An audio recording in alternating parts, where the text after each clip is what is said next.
Hello, this is the great Jew atheist, and this is podcast number 5 for you keeping count.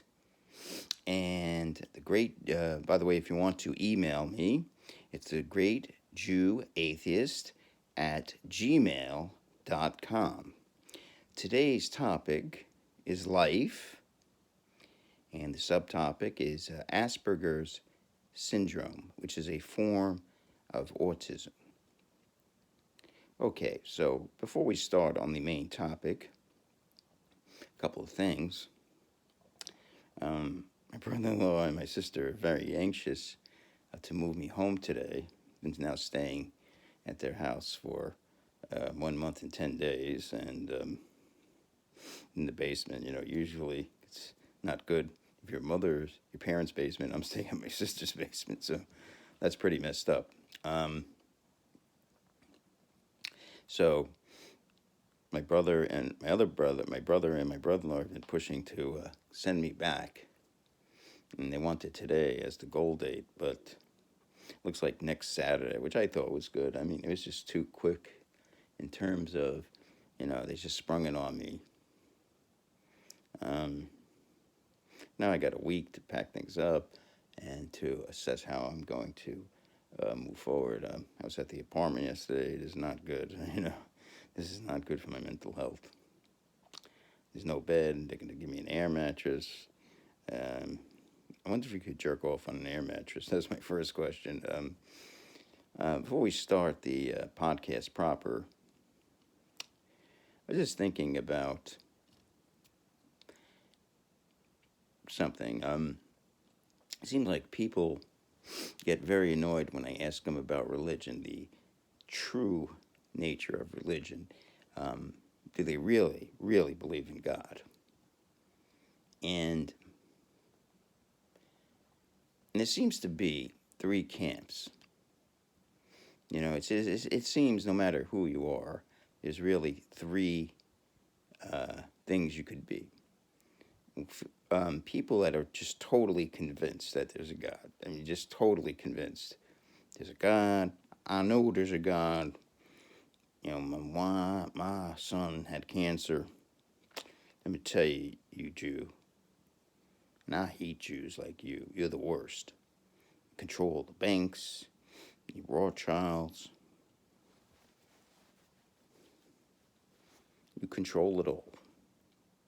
But let me tell you, Jew, this is how it worked. My son had cancer. I went to church every Sunday. I prayed to the Lord Jesus Christ, my personal Savior, and within a year he was cured. Now, okay, the doctors had some fancy medicines, but it was Jesus who ultimately saved him. Okay, so you have the one group. And then you have the people who are in the middle.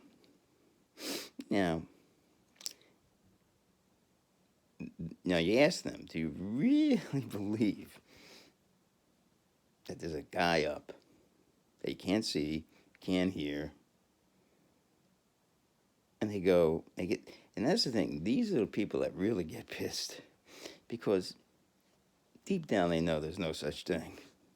They know there's no God. They know,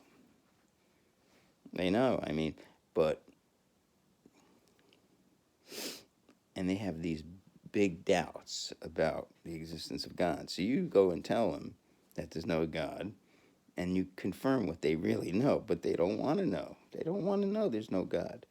And they get really mad. These are the people that get mad if you ask them. So these are the people you can't ask because they get mad. And then there's one group at the top, like me, who really, there's no God. Now they might not be like me in terms of, they go, well, not only there is no God, I'm going to deny, and I'm going to actively dispute the existence of God. And I am going to tell you, it's good that everybody come to accept the fact that there is no God. And it's one of the interesting things. Why is it good for us to accept that there is no God? maybe it's better. If some people, maybe even me, I should accept it for the 0.000000001% chance there is a God. Maybe it's better to believe than there isn't to believe. I think that's the middle group's attitude almost. Well, if there is a chance, you might as well go to synagogue or church or mosque, do everything that's said, and if there's a God, you're in good shape, That's the old Blaise Pascal thing, wager, You might as well believe because there is a God, at least you'll be taken care of. So, it's funny, Yom Kippur is coming up. It's a very important Jewish holiday, the second most holy Jewish day of the year. A lot of people think it's the holiest Jewish day of the year, but they're misinformed on that. The holiest day of the Jewish year is the Sabbath, believe it or not. So it's actually the second most holy day. So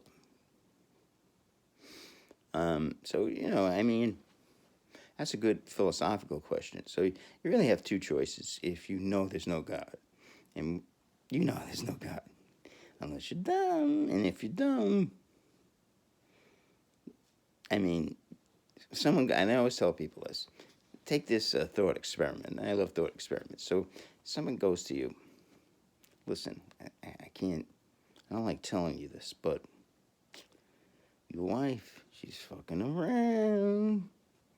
She's fucking around with a 6'4" guy with a good set of hair, and you got no hair. And you're fucking giving him money to get fucking plastic surgery. And you're getting really pissed and go, I'm gonna fucking punch you in the face. Show me the evidence. Fucking mosquito. How do you get mosquitoes in the basement? Show me the evidence. And I show you a fucking video. Shows you she's with him, she's fucking him. So you want evidence. Don't you want evidence? You want evidence. You want evidence. So don't you want evidence? This is a big thing. So you want evidence in any situation, any claim. I have a claim. Wife's cheating on you. You want evidence. Now, the claim is this God. You want evidence, but this is like a situation. People do not need evidence. And again, a lot of atheists say people will believe in God on poor evidence. No, it's not poor evidence. It's no evidence. There is no evidence. Nothing. So it's almost like things are so shitty. This is all I got. It's like, and that's a tough philosophical, question. Do we, just say, well, things are just so fucked up that, I'm going to believe in this God that almost certainly does not exist. Maybe I'm missing something. I could be, maybe like everyone has a brain that sees the God that doesn't exist, and I don't see it. It's possible, Maybe I'm missing that neuron that kind of picks up on the God. Maybe, I don't get, maybe I see everything. I think I see everything else everyone else sees. I could be wrong. So I think that's what a lot of it is. That middle group, that people that know there's no God, but are just so hopeful that they just get upset. And like my theory is that if you say, there's nothing out there. There's no UFOs, there's no Bigfoot. There's, I think, a great book for anyone to read is The Demon Haunted World by Carl Sagan. And it's rough read. It's rough stuff. People are always looking for shit out there. It's like nothing. There's nothing. No UFOs. No Bigfoot. There's no Yeti. There's no. Sorry. Get what you get. You get a small piece of cake and you want a big piece of cake. But there's nothing. Absolutely nothing. That's it. Sucks. I wish there were more. That's it. That's it. What you see is what you get. what's he with? Flip Wilson and Geraldine Spike Harry. What you see is what you get. This is what you get. Nothing more, nothing less. It's like sucks. I think my stomach's going. So I better start the topic today. Try to make this quick. I don't want to make it draw it out. All right, so let's talk about today's subtopic. Topic is life, and we're going to discuss today, or I'm going to discuss. I'll go live one day, and maybe people will call in. I doubt it. We're going to discuss Asperger's syndrome. Yeah, God, Asperger's syndrome. Now, Asperger's syndrome is a form of autism, and I was diagnosed at age 51. Isn't that amazing? How can you go to age 51 without being diagnosed? So I've always had this, and no one ever said, you know what, you might have Asperger's syndrome. And, I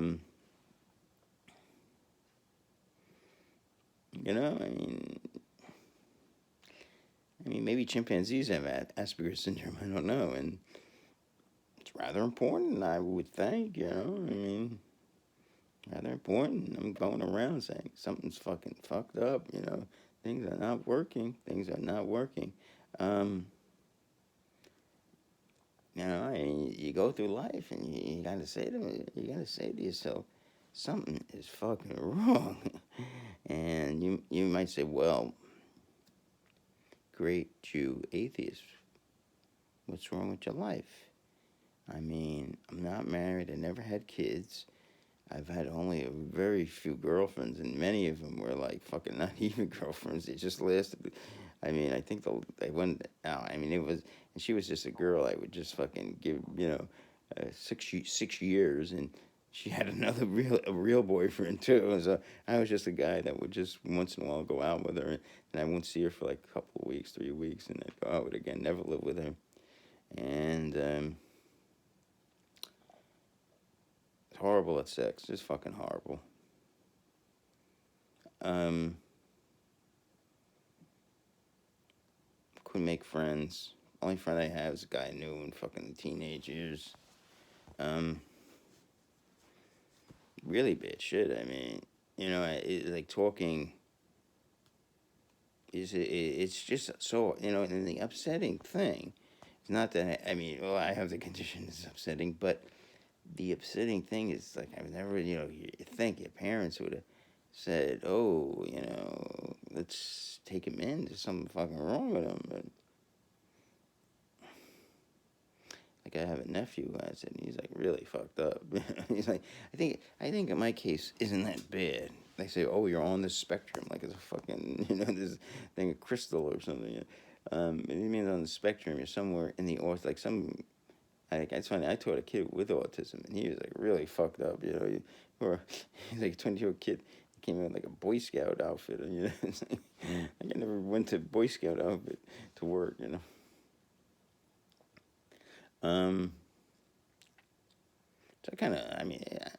everything's kind of normal. I never got it. I mean, my I had a little poor hygiene, but the poor hygiene just started because I'm alcoholic. I kind of always dressed good. I mean,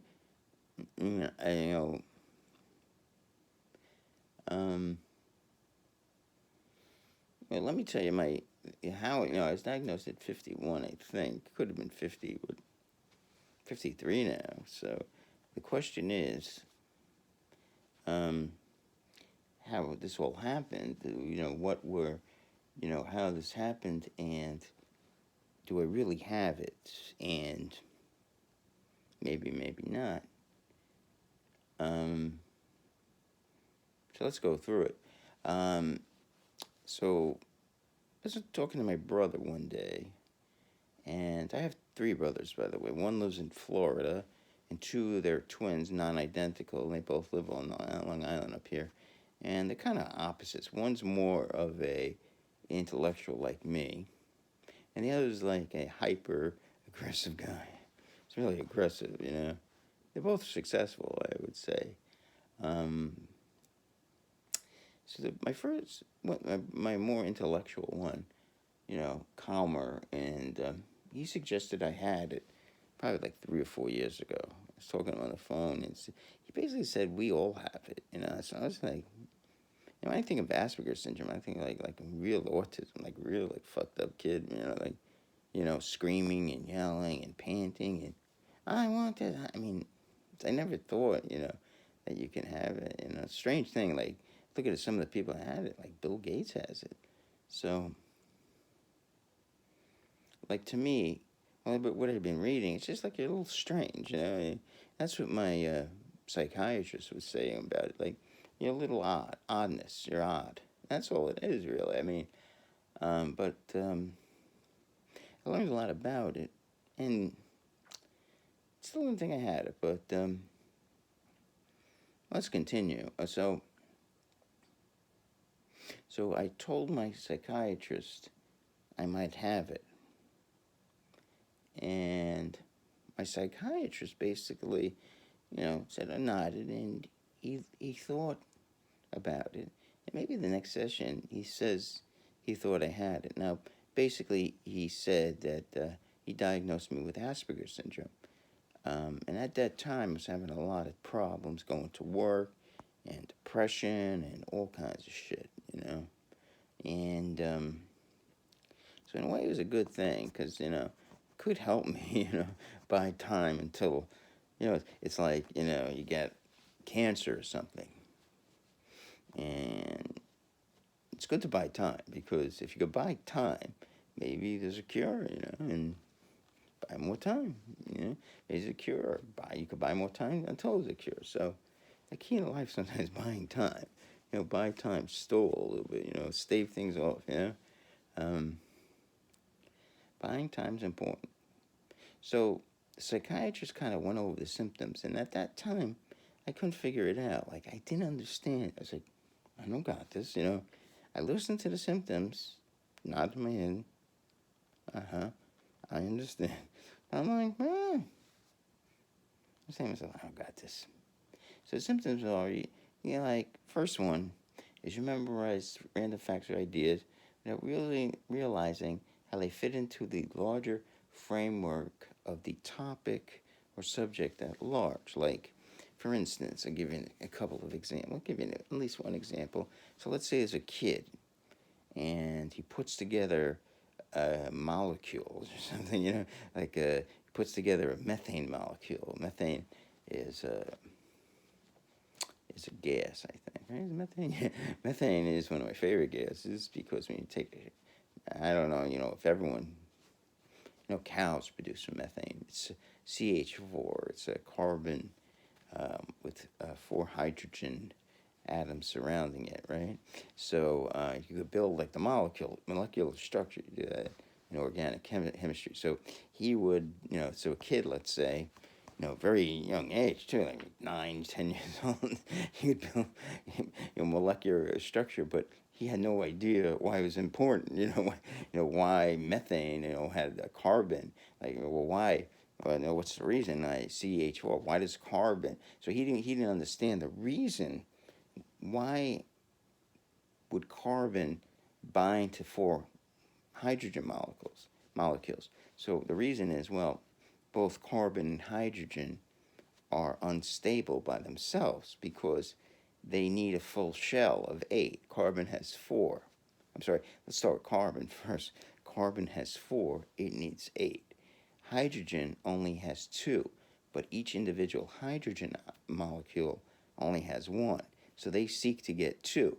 So they both work together. The carbon takes 4 hydrogen molecules, and now it has 8. And each hydrogen with only 1, it binds to the carbon molecule, which has 4, and it has 8 now. Hope that explanation is good. But the kid, who's like 10 years old, is building these. And by the way, the kid was building these really complex ones. So, but he had no idea about the carbon and the hydrogen. He was just putting the carbon and the hydrogen together without understanding there's a reason for it.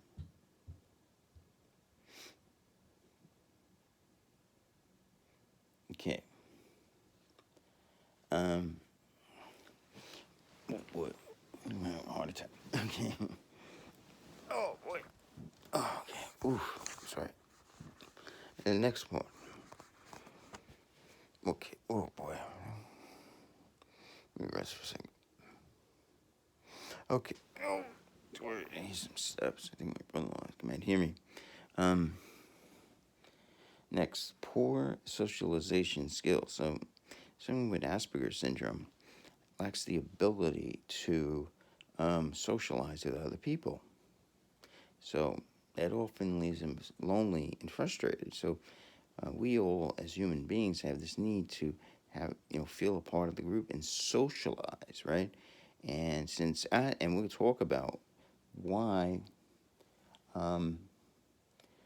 people with Asperger's syndrome has it. And it was, one of the important things is the next thing, why they have these poor social skills, and they're unable to, when you try to start and meet people, it's not easy on anybody, but people with Asperger's syndrome like me have tremendous difficulty meeting people. And something like, I started to see, but I never realized why, going to college, and I went to this Albany State, and it was unbelievable, how difficult. I mean, I got the shit kicked out of me. It was amazing. I mean, I tried to socialize, but they did not like me. That was an anti-Semitism. I didn't know.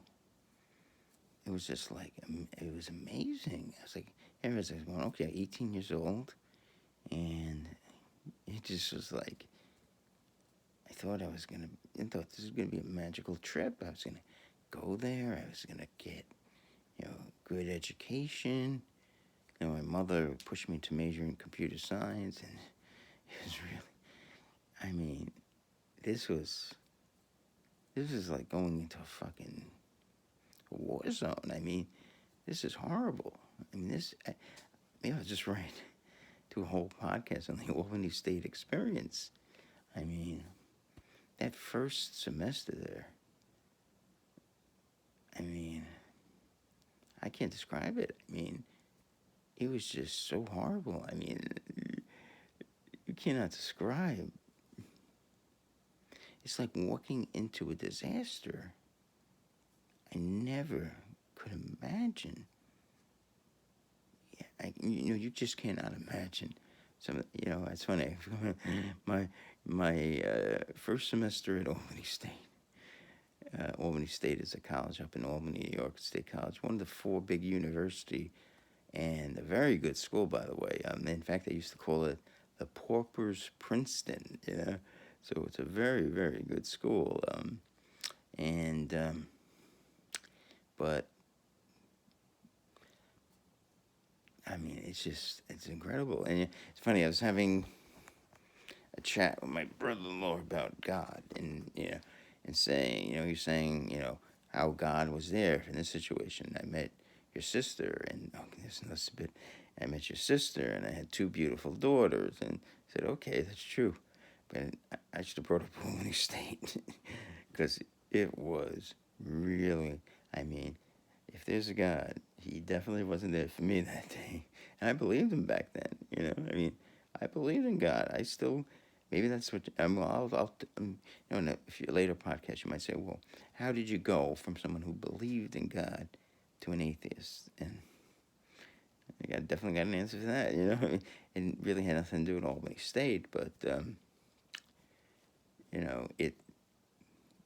right? But if there was, maybe that was the thing that pushed me. I mean, wow, you don't know. And again, you might be saying, playing the world's smallest violin. I don't know. I mean, I had much worse experience than that. I was burned over 90% of my body. I got my leg amputated. Could be, I don't know. I've never experienced. I mean, everything in life is like degree. You don't know how bad I had it. My dick was cut off. I can't fuck anymore. At least you can jerk off. I feel bad for you, but yeah, I got to do that podcast. I'm trying to figure out what I'll call it. It's something. It's been my life. My first semester, and I gotta come up with it. It's just I like this word, beyond the pale. I mean, this was, and this really was, this kind of set up my life, and it was no. I mean, I don't think it was recovery from it. It just was so horrible. It just set up my low. I mean, I came in with such a grandiose self-esteem, and this just not. And then I continued to go to the school, and and even though after I moved from this place, this horrible dormitory, it was just so horrible. I moved from it to another more better dormitory, and it continued to get worse, and continue. It was more, my type of people, but it was still, but it wasn't as bad. But it just was. I mean, it just was unbelievable. It was better in one respect, but it just was. These kids were just so much better. So they were just so much better than me. I mean, it was like the best team in the NFL playing a college football team, a Division 3 college football team. It was just real. It was just I couldn't compete. It's bad. Okay, now another important symptom for Asperger, and this is the one I didn't understand. Okay, so if you have Asperger syndrome, you're unable to see cues, nonverbal communication. So and they say, and I don't know if this is true, 90% of communication is not nonverbal. Okay, so you look at someone and they're giving you cues. They're telling you through their face that they don't like what you're saying, or I like what you're saying, yeah, right, or whatever. And people with Asperger's syndrome, they close the thing. If someone's closing, they don't want to talk to you. And people with Asperger's have trouble reading those cues. So, so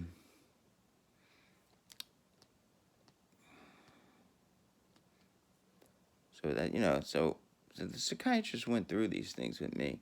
He was telling me, and he said it, and I was like, yeah.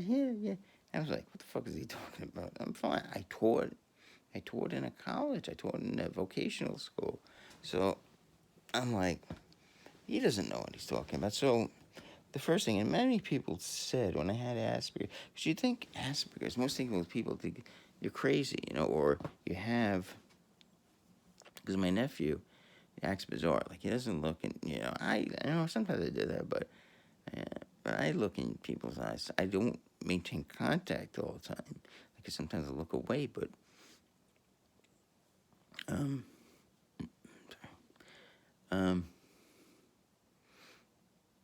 so at first I thought the psychiatrist misdiagnosed me. Kind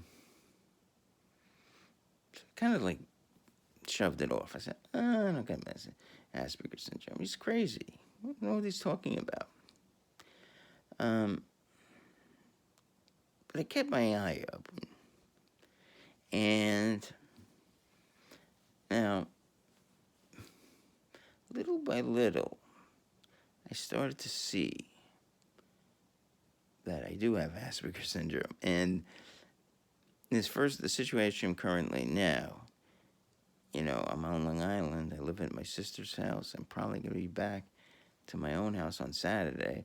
I start to see the current situation and how people got mad at me. And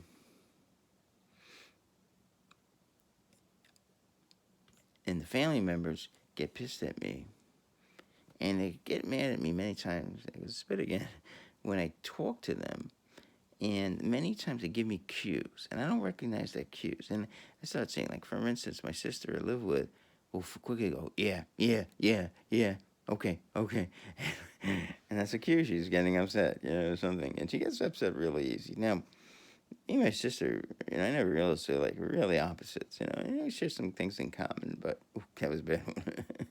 A spitting image. They say someone's a spitting image of you. And what's so funny is that when, well, we're so opposite. Like, she's like, oh, she can't be not moving a second. Everything minute has to be productive. I'm like, I don't give a shit. I don't want to be productive. I don't care. I'm gonna die anyway. What's the use? You gotta be productive. Be unproductive. My theory is, of course, keep a roof over your head. Work as little as you can. And what's good? Work's a state. Get a good review, still make as much as someone. Just keep your job. That's the most important thing. Keep your job, and everything fine. So when boss yells at you, that's my theory. Just he's gonna yell. He's gonna fucking yell. See, that's the problem with my job. And no one gets this. I'm sure people get this. Like, even if you work hard, it's not good enough. No matter what you do, not good enough. You did it wrong. I'm sure this happens to everybody. I don't know. That's not just me. It can't be me. Maybe I'm crazy. I don't know. I'm sure this happens to everyone. Like, you do your job. Okay, I'm going to try hard now. I'm going to try something different. Same thing. Same result. No, you're not doing it right. Get an email. And,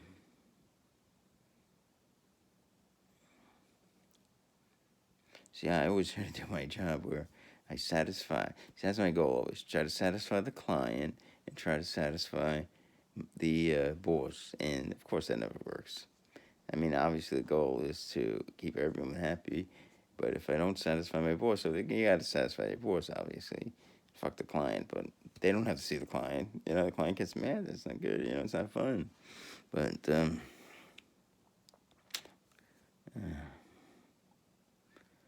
boy.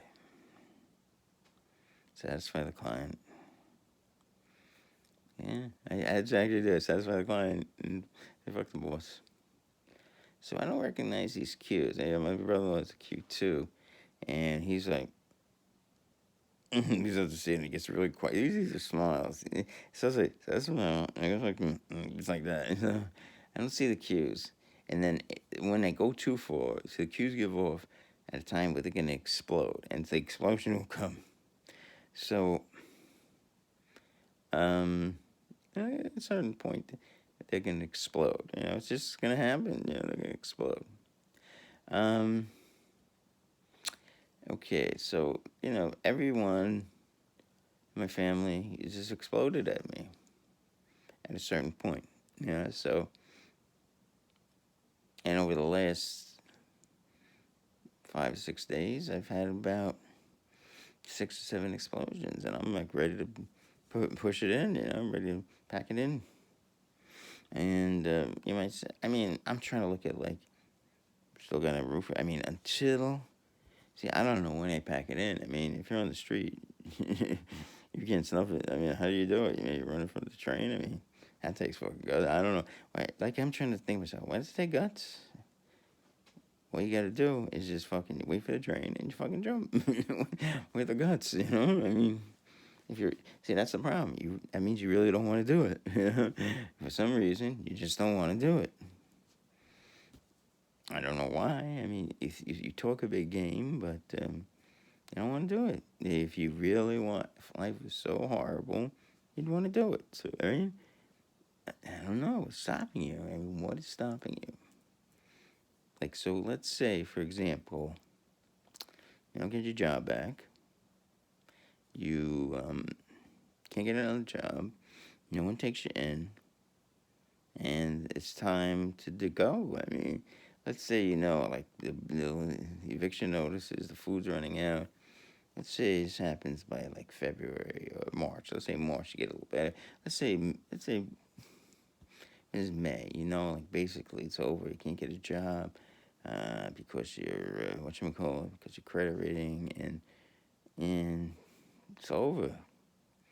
What are you gonna do? How are you gonna do it? Are you gonna? It's tough questions. See, like I think think I'd have to get really drunk first. I don't know. I don't know. Get drunk. What's a couple of hospitals? Running from a train. I don't think I'd do that though. I mean, jump over a roof possibility. I don't. I don't know how you do it. Don't know. Keep drinking wine. What am I? Don't know. Don't know. It's so hard. Um. Okay, so let's get to. So that was one way. I just started recognizing family members getting pissed at. So I'm not recognizing a cue. Like I got to keep the shut the fuck up. I don't know. So like one thing, becoming very quiet is important. So let's get to another interesting thing. So I used to go in this deli a lot, around where I live in Forest Hills.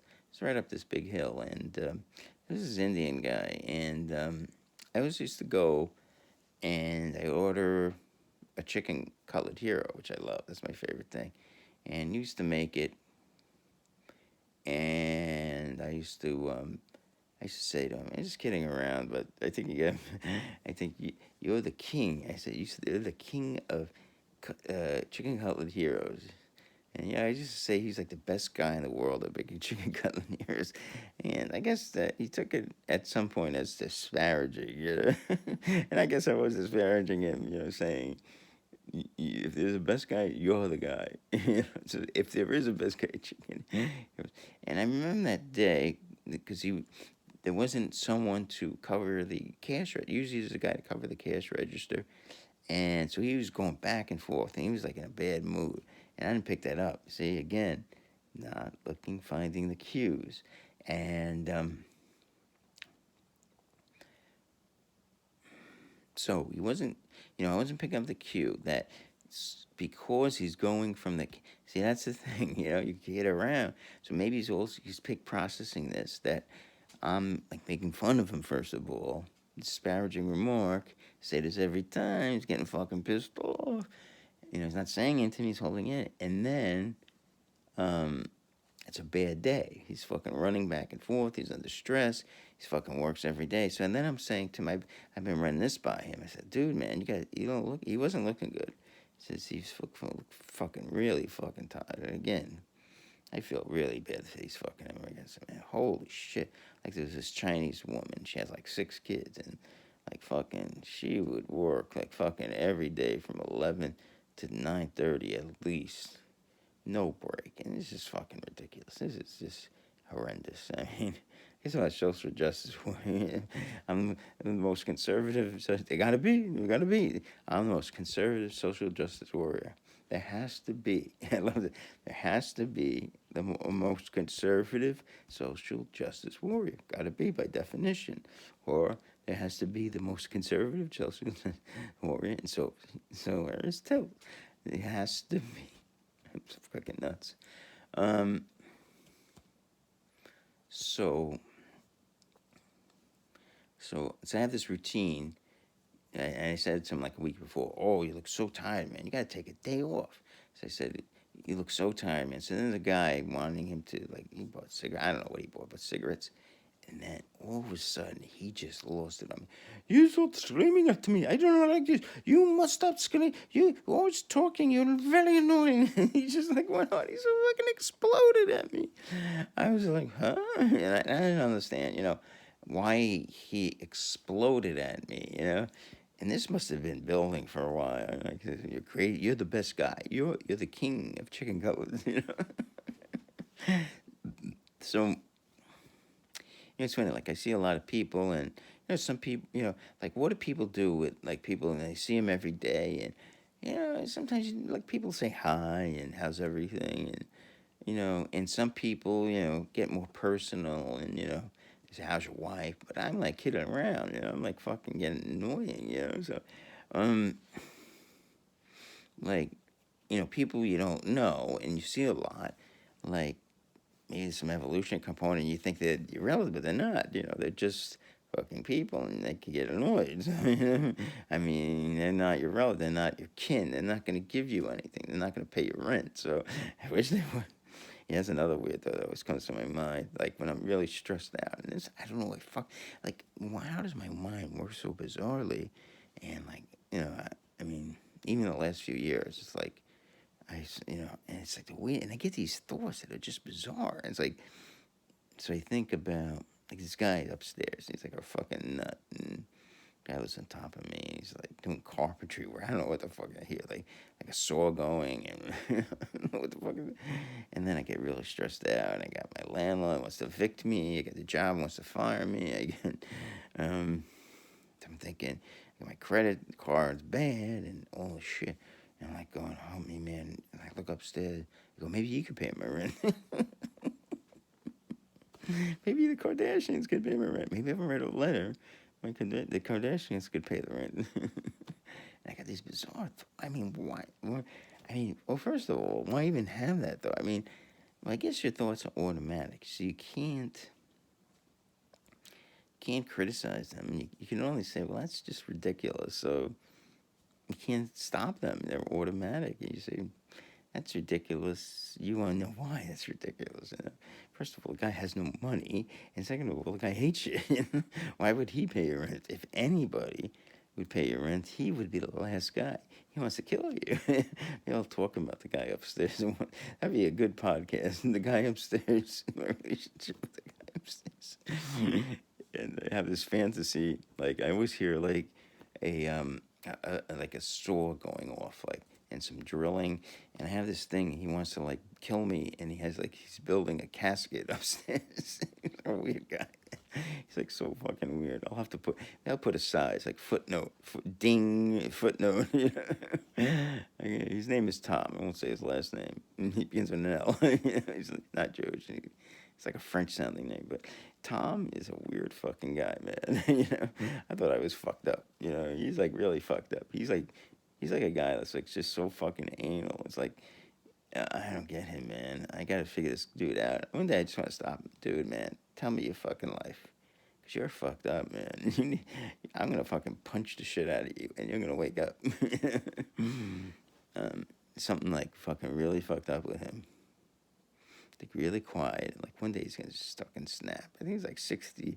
I'm gonna say 66 years old. He looks good for his age, though. I mean, this guy's gonna live to like fucking 100. I mean, he never aged. He looks like he's 50. Like, not even. He's gonna snap one day. But I'd like to talk about Tom in another podcast. He's building a fucking casket for me, so when he kills me, he has a way to bury me. This Indian guy is really pissed. I eventually smoothed it over, and I didn't like change too much. I was like very well behaved the next few times I saw him. I haven't seen him in like, who knows, in mid-July, I think. He goes, where is that Jew bastard? You'll never come back to Delhi. You must be scared now. It does not bother me anymore. No, I think he's from Bangladesh. At least he's Bangladeshi, I mean, this is so ridiculous.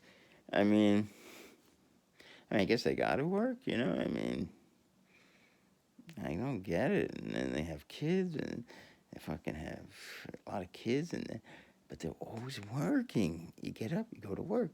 You come home at like 6, 7 o'clock, go back to work. 7 days a week. Maybe they take a day off here and there, go back to work. Maybe they take a week vacation once. I don't get it. And the Chinese woman, she's a very sweet woman. I think they take 1 day a year off, Thanksgiving. And she goes back to work. That's what they do. See, I hate work. I'm not gonna lie to people. Like you might say, like everyone's always talking about like work ethic. It's like how important it is. And he has a great work ethic. He gets up at 5 in the morning. Like Larry Bird had a great work ethic. See, I don't believe in that. I think that's bullshit. I think if you're really like Larry Bird must love basketball. See, there's no work ethic. He just went. He didn't force himself. He just loved shooting the basketball. It felt good to him. And he did it, and he didn't go, I better go, and have trouble getting out of bed. He just got up, and and something in his brain clicked. And so, like his podcasts, It never is difficult for me to do a podcast. I just do them. It's not difficult. So, like, to me, oh, he has a great work ethic. Yeah, podcasts, I like doing them, you know? When you're not forced to do something, you can do it. It's when you're forced to do shit, that's when it becomes difficult, you know? When you gotta go up at a certain time, you gotta do a fucking shitty job for bum paychecks.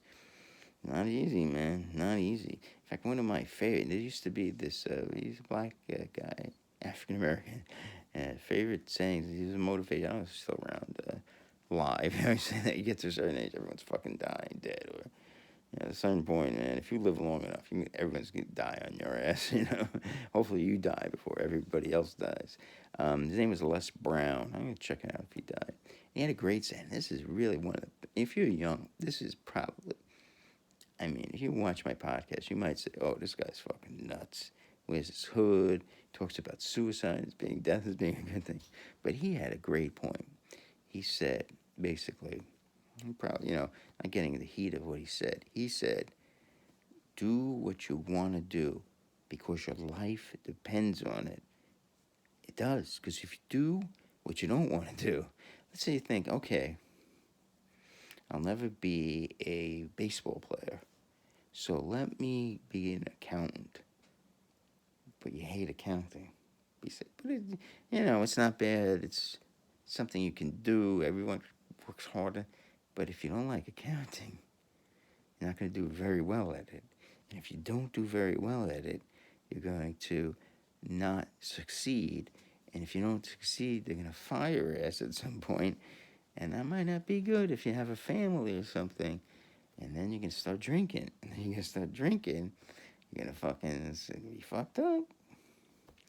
So if you at least, maybe not, find something you like to do. I mean, baseball players are a little out there because the odds of you, unless you're really fucking good, whatever it is, Tiger Woods' cat, he used to make $1 million a year. Find something that you really like to do. And again, you gotta find, that to me is the goose that laid the golden egg. Because if you just, just do something because it's, do something because your mother told you it's a good career, but you don't like doing it. Like, I'm an auditor. I hate it. It's just so bad. And why? Because it's really bad. I don't like it. I don't care what people say. They say, oh, that's a good job. And I tell my psychologist, I don't like doing it. I don't like going to strange people's office and trying to grab money out of them. And you go, oh, it's a simple job. You go in and you do what you got to do. Okay, true, but I just don't like doing it. I don't like going to people and like being the enemy and going in.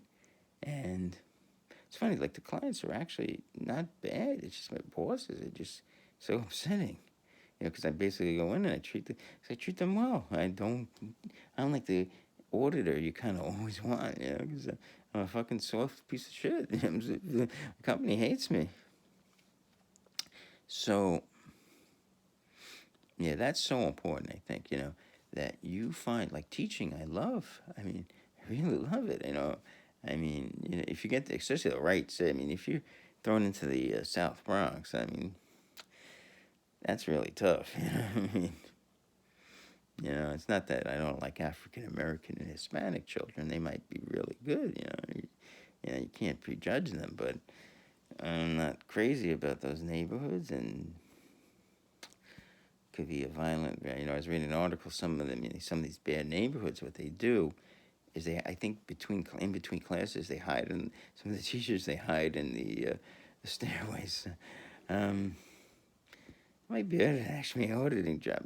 The auditing job, I only was threatened once.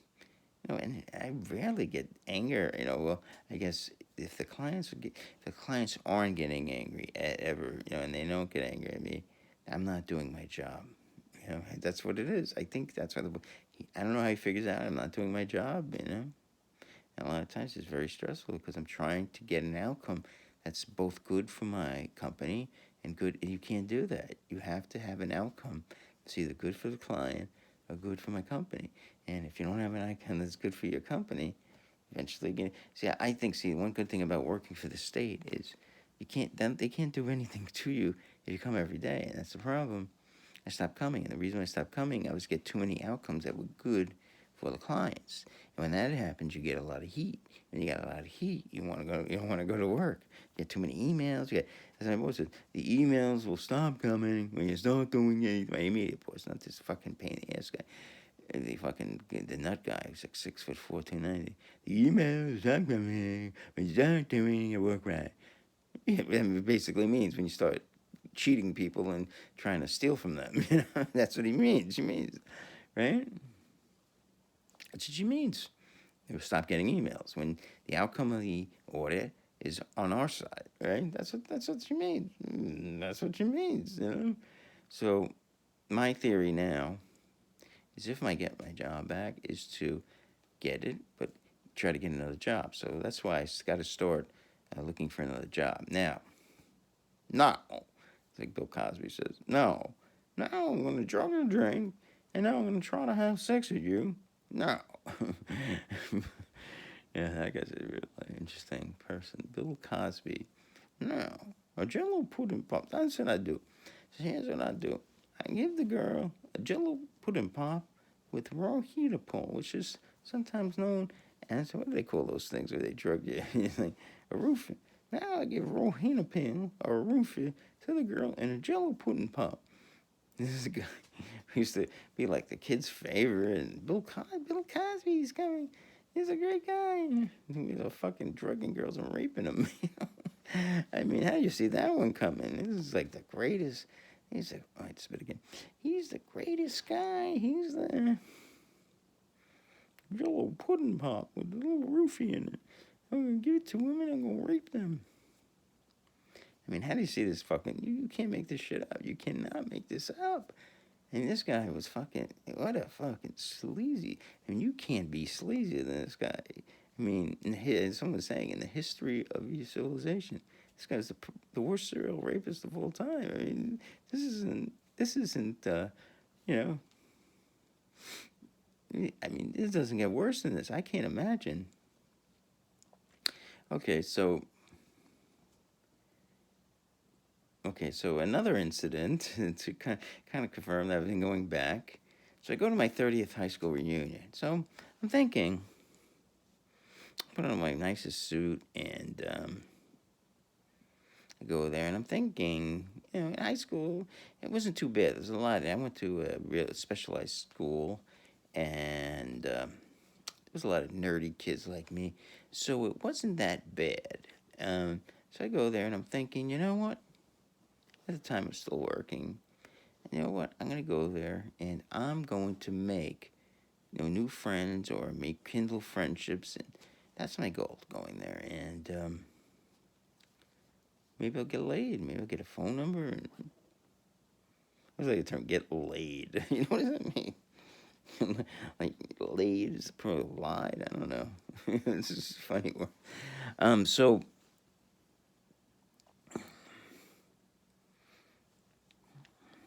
that's another thing in Asperger's, like, like people take, I mean, I never did that, but people take things literally, like, let's say you say to someone, it's raining cats and dogs. People with Asperger's would think, oh, there's like cats and dogs coming down. Like, I once said something like, we can't keep on rolling out your paycheck, literally taking your paycheck and like rolling it out like a rolling pin. So maybe, but I don't see the raining cats and dogs. I don't think I have a really strong case of it. I definitely have it though. Okay, so I go to the 30th and I'm like really optimistic. So I'm thinking, okay, there's a lot of good things I can work on here. Like I can get I can meet new people. I can meet old people. I could get phone numbers. I could get a friend. I could get new friends. I could maybe get a date. Sure enough.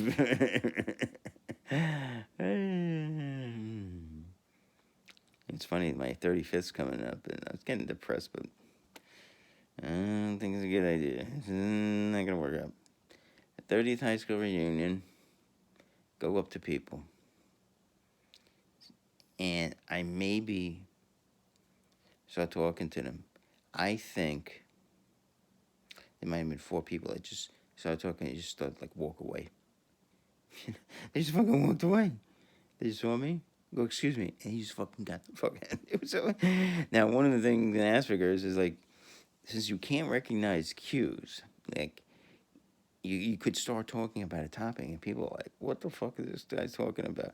And then, most people are like really polite. Like no one's gonna go to listen. I don't like what you. I don't. I don't like what you're fucking talking about. Excuse me. I'm gonna go on. I'm gonna move on from you. People are polite, however they could stop you talking, they might say, "Listen, I have to go. It's nice smoking." My friend does that all the time. I must, I'm not gonna say it to him, but I think I must elicit. I have to do that to him too. I must elicit something from him. Like he does, like something. Sometimes he'll call me. It's funny. He'll call me and he'll go, "Hey, how you doing?" So I'll say, "Hey, not bad. How you doing?" And I'll maybe bring up something. He goes, "Listen, I gotta go." All of a sudden, a minute in. Oh man, I am fucked up, man. I am really fucked up. Now, if you're a redneck, email me. I'll give you my address. You shoot me. Please do. I love that. Get the fuck out of here. Life's not good. It sucks. Why do you want to be here? I think it's really. What do you want to be here for? I mean, okay, life's good. If your life is good, I get it. Stay alive. Life will eventually suck, though. So people were really walking away from me. They were like, I don't want to talk to this guy. He's fucking fucked up, man. See, people want, what do they want from you? They want something from you, like if you're a friend, they want some kind of social connection. They want some kind of, oh, you got tickets for the Met game, you got tickets for the Yankee game, tickets to the Jet game. They want something, like you get a hot chick from you. Oh, I know this girl, I mean, if you cannot provide that for them, and I'm not providing a hot girl for anybody, so, I'm talking about atheism to them. I don't want to hear that.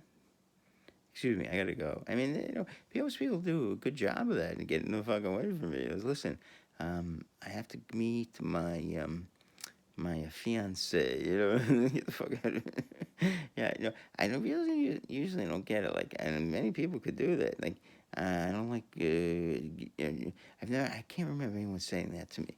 Although they probably wanted to. I don't like what you're talking about. Maybe one. I don't even remember. Maybe I don't like I don't like the way you're approaching me with this conversation. I gotta go. I don't think anyone's ever said that to me. Not that they shouldn't have. Just one interesting thing I want to add. I remember early on, maybe I was 12 or 13, I actually became mute. I actually went in I was in Hebrew school class. I used to go to Hebrew school. And all of a sudden I stopped speaking. I don't know, for some reason, I just stopped speaking. Weird thing, man. And that's like the type of thing where I'm a guy that can't shut his mouth up. I don't know, just stopped. Just stopped. For one semester of Hebrew school. So, to close up on the podcast, to keep it nice and short, for under an hour. And unfortunately, I love the atheist ones. I'm trying to think what I'm going to do next. So I did the atheist podcast on. So hopefully now we're at the point that you're convinced that the Bible isn't literature. All right, you grad Jew atheist. I'm a fundamentalist, and I'm convinced that the Bible isn't literature, but I still accept Jesus as my personal savior. Now we're gonna have to work on that a little bit. I'm trying to think how to approach that. Well, maybe you'll approach it that. Trying to think. We have to say podcast for that. I'm trying to think how I should approach that. Well, first of all, I want to disprove the 10,000 year theory. So that might be something to work on. So once we have that, I'll show you that the universe is not 10,000 years old. Okay, so now we have that. We pretty much, the characters in the Bible aren't, then we could work from there. and then we're going to disprove Jesus was the Son of God. That's going to be a big one. That might take a whole series. Um, once we prove that, you've proven to me, graduate, that Jesus ain't the Son of God. Then we got the gist of our thing. So now at that point, you might believe still in God. Okay, graduate, that I don't believe in Jesus, but I believe in God. There might be another, like the Jews. Now, he wasn't the real Messiah, but I believe that the Messiah is still going to come. I don't believe that there's a Messiah. That to me is fascinating. It's just like, dumb. It's just like dumb. There's no Messiah. When is he coming? Oh, he's coming soon. The rapture's going to happen. And if you're not on the program, in fact, Jesus, you still haven't proven Jesus to me. He's the Messiah. He's going to come. He's coming down. It's going to happen any day now. You're not with the program. You still have time, great Jew atheist. You have time to call yourself the great Jew, Jesus believer. You have time. You have time to come to the Lord. He'll forgive you and cleanse you and rebirth. And you don't have to be a homeless person like you're going to become. You know why? You know why you become a homeless person, great Jew atheist? Because you don't believe in the Lord. Could be. Could be. Could be. I mean,